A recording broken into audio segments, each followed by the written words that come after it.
নাটোরের এই পশু পাখির হাট অনেক বড় হয়, এর জন্য একটি ভিডিওতে দেখিয়ে শেষ করা সম্ভব নয়। এর জন্য আমি আরেকটি ভিডিও করেছি, এটাতে আমি বাকি অংশগুলো দেখাবো। আগের ভিডিওটিতে দেখিয়েছিলাম অনেক অদ্ভুত ধরনের কিছু কবুতর, কিছু কবুতরের বাচ্চা এবং অন্যান্য সব পাখি দেখাবো। একটি কবুতরের কত রকমের জাত আছে, কত রকমের রূপ আছে, সেগুলো দেখতে আসলে মুগ্ধ লাগে।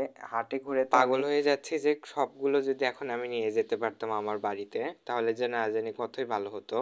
যাই হোক, সেটা তো আর সম্ভব নয়, তা আমি আপনাদের সঙ্গে শেয়ার করি এবং এই ভিডিওটি দেখেই আমি মনে রাখবো যে আসলে কত রকমের সকল প্রাণী আমার কাছে আছে। যাই হোক, ভিডিওটি শেষ পর্যন্ত দেখতে থাকুন, তাহলে বুঝতে পারবেন এখানে আরো কি কি বিক্রি হয় এবং কি কি আছে।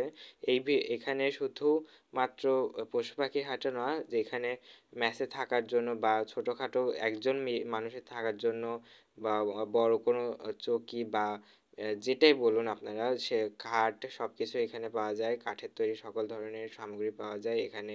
মুরগির ঘর, কবুতরের ঘর, চেয়ার, টেবিল, সব ধরনের এই জিনিসপত্র এই হাটে বিক্রি করা হয়। বিশাল বড় এই হাটে নানান রকমের জিনিস দেখে তো আমি মুগ্ধ।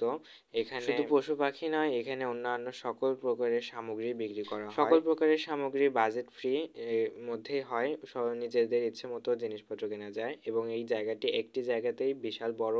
এই যে সেই জায়গাটাতে সকল ধরনের জিনিসপত্র বিক্রি করা হয়। এখানে দেখতে পাচ্ছেন কবুতরের নানান রকমের জাত। একটি কবুতরের কত রকমের জাত, দেশি জাত আছে, বিদেশি জাত আছে।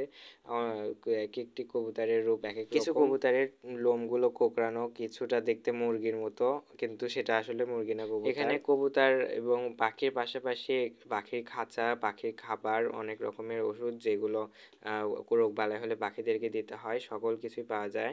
তো এখানে ঘুরতে ঘুরতে দেখতে পেলাম অনেক সুন্দর কোকাটেল, তারপরে বাজরিকা পাখি। শুধু পাখি নয়, এখানে খরগোশও বিক্রি হয়, অনেক রকমের খরগোশ বিদেশি বিক্রি হয়। এখানে সব থেকে বেশি পছন্দের আমার এই মুরগিগুলো। দেখেন কি বড় বড় সাইজের এই মুরগিগুলা, দেখে তো আমি বড় অবাক যে এত বড় সাইজেরও মুরগি আসলেও হয়।